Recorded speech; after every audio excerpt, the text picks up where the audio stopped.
Women Taking the Lead, Episode 10. If we are around people that do not add to us, that do not show us and share with us what they see as our best attributes, then we really need to reposition our friendships and our associations to be among others who do know how to see and recognize and underscore other people's values and contributions. Hello, my name is Jody Flynn and welcome to Women Taking the Lead, where we are all about creating blasts of inspiration to help you overcome self-doubt so you can lead with confidence, integrity, and a sense of humor. Your future awaits, so let's get started.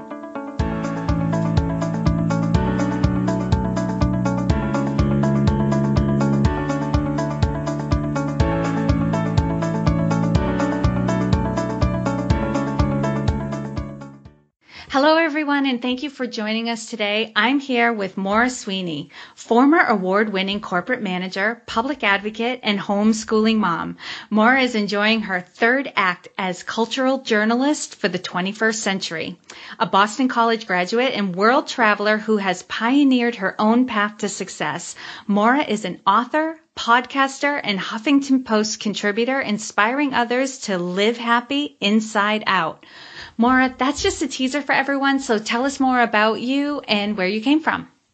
Well, thank you. It's a long, long story, Jody, because I'll be soon 57 years old. Wow. So I won't bore everyone with all the details, but I will tell you I'm so excited to be part of Women Taking the Lead because I gather at midlife. You mentioned that I am a cultural journalist for the 21st century. I want your listeners to know I don't think there's another one out there like me. I didn't even know I was known as a cultural journalist until someone told me. And so that should be the first benefit to anyone who's listening in today. Anyone can, over time, develop their own unique brand based upon those things that are important to them, that are their passions in life, and that as they continue pursuing them and activating them, they can emerge from an idea or a concept into something that actually crystallizes into a career that is worthy of being referred to as a leader in that field. So that's part of what I just love to say is the intro. The rest, as far as my background in business, I spent about a dozen years in business. I didn't mention to you earlier, but I was an executive recruiter for Fortune 500, which was an excellent place for me to start in business. I spent 10 years in the telecom industry as a manager, specifically sales and business center manager, which meant setting up groups of people, managing cultures, developing talent, coming up with cultures that would work well and cohesively with a group. And just prior to that, this is probably worth listening to, I was brought up not to be a businesswoman, but to be an attorney living in New Jersey. And instead, I ended up as a businesswoman living in Florida. And that is probably why I am so passionate of my living happy from the inside out mission, because I was brought up to be something other than what was my passion. And just like everything else in life, I see it all as a tremendous benefit because it all becomes part of my toolbox. But I was brought up to be something I was not really passionate about and ended up leaving law school midstream in order to find and follow what were my passions so that every day when I woke up, I could be excited about the adventure and all that I could interact with and do with in the world. Maura, you've had success in your life, clearly. You are doing very well, and you definitely gained some confidence, I would say. But take us back to a time when you were playing small, and you may not have been aware of it at the time. Share with us the story and the lessons you've learned. Okay. First of all, I know you wanted to hear something about humble beginnings, and this is another thing for your listeners. You hear today that I'm a Huffington Post contributor. I've had people from major newspapers remark about my writing style. I'm also a publisher. But talk about humble beginnings. When I started college, my freshman year, people will know this, you have to take freshman comp. I had already been a senior in high school, and I was our editor of the student newspaper. By the time I got to college thinking I was a good writer, I was told by my freshman comp professor I didn't know how to write. Now imagine that. You want to talk about humble beginnings? I asked that professor if I could come in every week and be taught the very things I didn't know. And by the end of my freshman year, I ended up, it's so funny, it wasn't ever my best grade. It was a B plus. I can't tell you, I was so proud of that because I took something where I was really pushed back thinking, what do you mean I can't write? I used to be the editor of the school newspaper. To, I know how to write and I continue to do it. So for some listeners today who might say, you know what? I am in a small zone right now and I think I'm pretty good, but then I'm afraid of getting to a bigger zone and I might not be so good. You can practice. You can almost have a little humble pie, but use that as an opportunity to regroup, to grow, to develop the fundamentals, and then prepare yourself for operating in a greater venue. Beyond that, humble beginnings, I can tell you this is a crazy one. When I moved to Florida, I was offered a position in the telecom industry in sales. And it was business sales on the phone. And I remember working so hard in my job. There were people outperforming me. Our manager, after I think it was 3 months, was getting ready for a promotion up to Chicago. He called me into my office and he said, I'm promoting you to the manager's position. And I said to him, oh, you can't do that. I'm still trying to learn how to sell. And I am such a student of everything I do that I want to do it so well. And I said, Mike, there are other people that want the job. They're better salespeople. He said to me, Maura, and this is interesting. It was the truth. I really wasn't looking for the leadership or the management job. He looked at me and he said, Maura, I know you can do this job. And said to me, if you don't take it, I'm firing you. And here's the funny thing. I turned out to be an exceptional manager. And I don't just say that because of myself. I just have this skill set for being a leader for others, for groups, and for really helping people assimilate and excel wherever they are. But is that not playing small? I think it's pretty funny. I see it time and again, Maura, that exact scenario, maybe not the same circumstances, but that scenario playing out where somebody is offered something that other people hope and pray for, and they go, well, I can't do that. I'm not ready. I need more training. Yeah. The funny thing was, though, 3 months down the pike when all the sales results came through, mine were really stronger than most people. But do you see, it's almost like playing catch up with your mind. You don't think you're there, but sometimes other people can see the talents and the skills, and you almost need to meet them at that point and say, okay, I'm going. Mm. Now I'm interested in the time in your journey when you had a wake-up call. Take us back to that moment and share with us the steps that you took that led to your success. Okay, this is my alternate story to the wake-up call, and I know this podcast is for women and women taking the lead. There are some that see themselves only as women and only as like in a different category. But this is too funny. I had accepted that position. Obviously, it was either that or lose my job, and I had a mortgage to pay, and did quite well. And then another position became available that was above mine, and I was in a branch office here in Florida. Our corporation was in Chicago. They did not yet have a manager for that next level up. And again, it was an area and an arena I was unfamiliar with. So I got a call from my director and he said, Maura, I'm putting you in charge as the temporary field manager, whatever it was. And I said to him, I don't think I could do this job because I don't know the products. He said to me, now this is funny. He was a Wharton graduate from UPenn, considerably older than I was. He probably thought he was in a small position. And after that, he went on to get a seat on the New York Stock Exchange.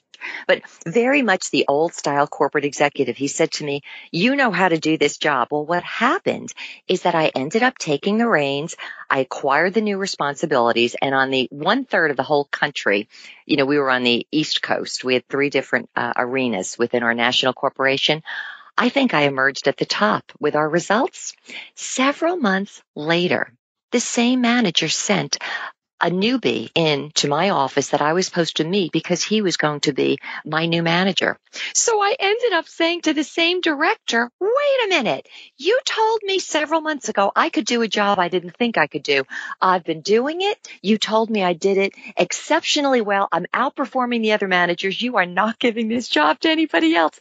Now, what was so funny, Jody, is that this man, his demeanor was he was a man of very few words. I think he always used to chew gum in the front of his mouth. And so he was always very short with everything. But the crazy thing is this, I was so impassioned that as I'm telling him he couldn't hire anybody else to take the job that I had already been qualified for, the one he put me in temporarily, he was sitting in my office when he had come to visit, and he started rolling backwards in his chair. Now, I thought it's hysterical when you look at it in retrospect. And then he said to me, well, Maura, you are the new manager. I'll let him know that I'll be passing him over. And the funny thing was the new manager, or the prospective manager, I had already met. He was a nice guy, but I thought, wait a minute, if I had to do this job and I've already proven myself on it, then it's mine. Mm-hmm. And I just thought that was a very defining aha moment that sort of, it was the opposite of my moments of saying, I'm not ready and I can't do it. I can't do it. That's so funny. It was cute. It is cute. And it didn't take you long to turn that attitude towards yourself around. And it's so interesting that what that reminds me of is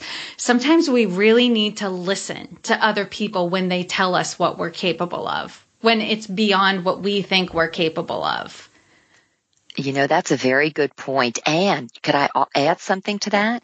If we are around people that do not add to us, that do not show us and share with us what they see as our best attributes, then we really need to reposition our friendships and our associations to be among others who do know how to see and recognize and underscore other people's values and contributions.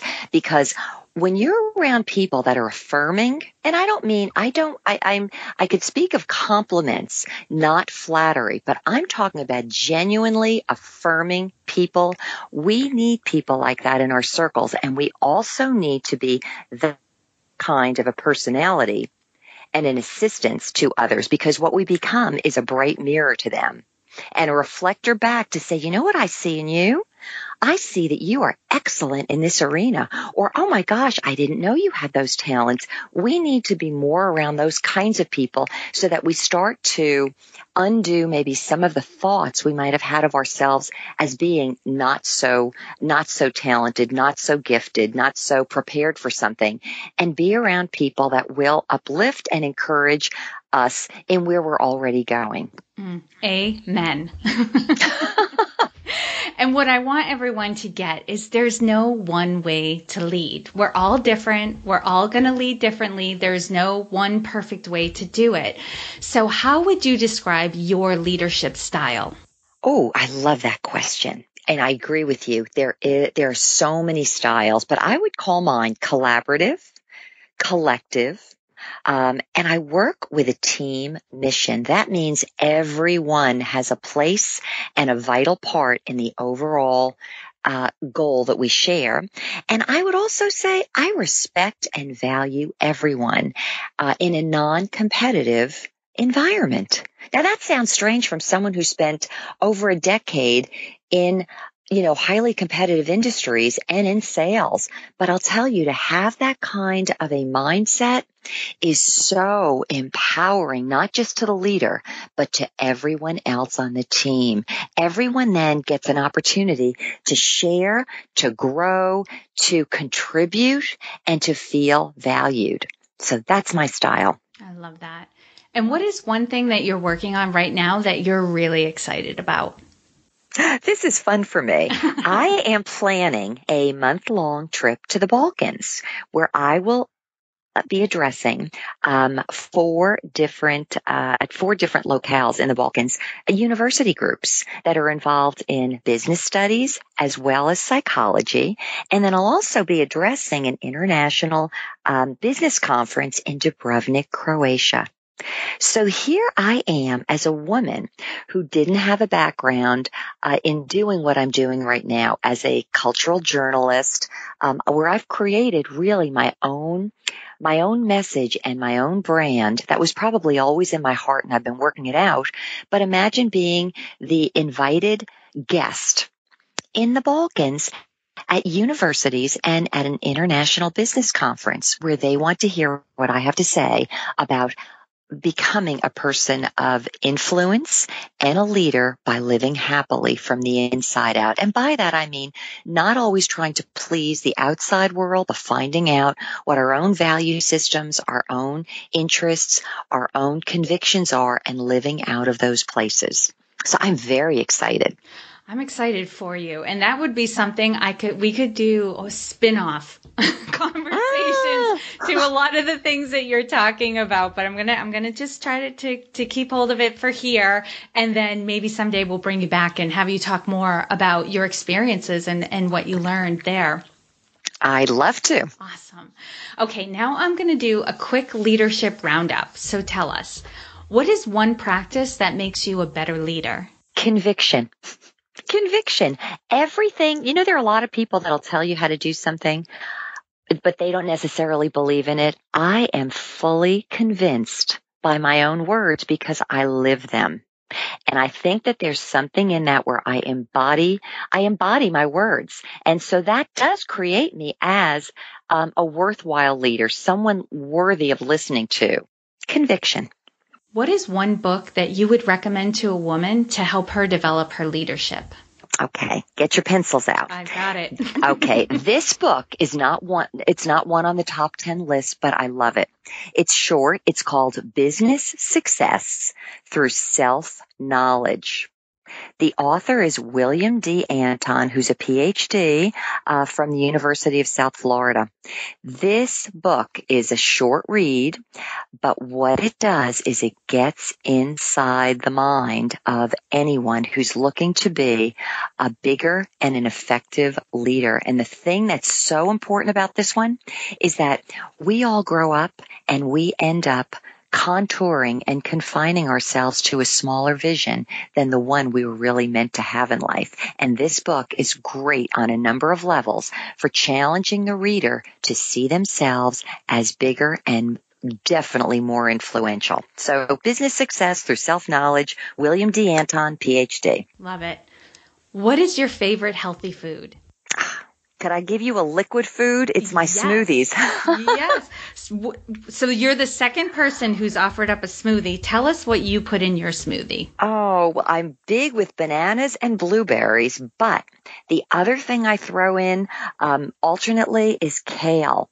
So it becomes a green smoothie that actually looks purple or blue. Mm-hmm. And I love them. So I would call them great energy foods, except they're liquid. They're great.